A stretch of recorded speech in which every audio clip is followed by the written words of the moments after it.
Assalamualaikum warahmatullahi wabarakatuh. Saya Hestin Haryani dari kelas 11 MIPA 5. Di video kali ini saya akan berpresentasi mengenai resensi buku. Selamat menyaksikan. Yang pertama, di sini saya akan menjelaskan pengertian resensi. Jadi resensi adalah sebuah kegiatan atau aktivitas menilai, membahas, mengkritik, memahami, menganalisis, dan mengungkapkan keunggulan dan kelemahan sebuah buku sebagai informasi untuk orang lain.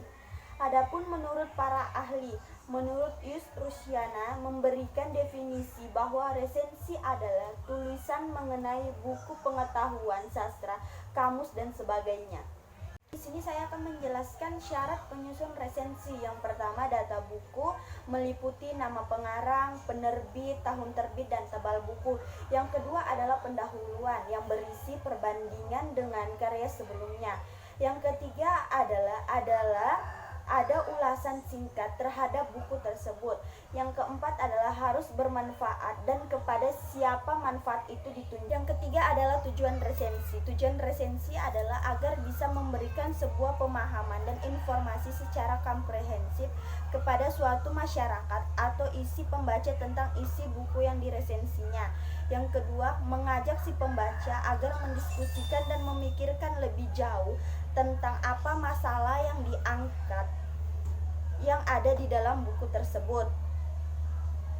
Yang keempat adalah agar memberikan suatu jawaban mengenai sebuah pertanyaan-pertanyaan dari pembaca ketika buku baru diterbitkan.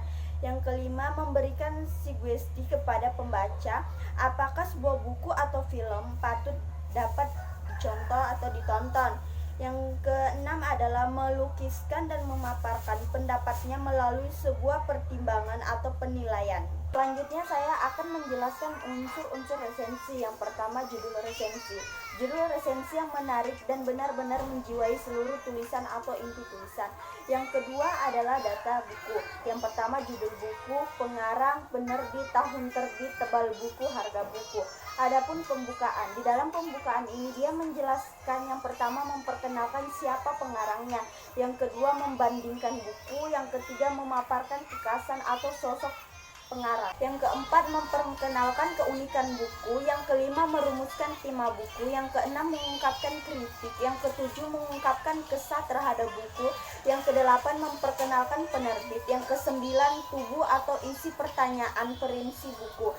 Adapun yang selanjutnya tubuh atau isi. Yang pertama sinopsis, yang kedua ulasan, yang ketiga keunggulan buku, yang keempat kelemahan buku, yang kelima rumusan kerangan buku, yang keenam tinjauan bahasa, yang ketujuh kesalahan cetak.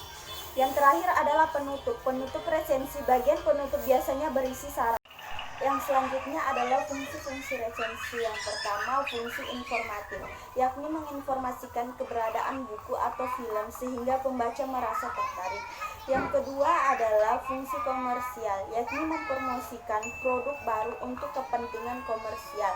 Yang ketiga adalah fungsi akademik, yakni meraksi antara penulis buku, penerjemah, editor, dan resensi dalam membentuk wacana, keilmuan, serta berbagai pengalaman dan sudut pandang. Yang selanjutnya adalah jenis-jenis resensi. Yang pertama, resensi informatif. Yang kedua, resensi evaluatif. Resensi informatif dan evaluatif merupakan pendahuluan dua jenis versi tersebut atau perpaduan. Resensi jenis ini di samping menyajikan semacam ringkasan buku atau hal-hal penting. Yang selanjutnya adalah tahap dan teknik pembuatan resensi. Yang pertama, teknik shooting and viewing. Meresensi buku dengan teknik ini berarti merekatkan potongan-potongan tulisan.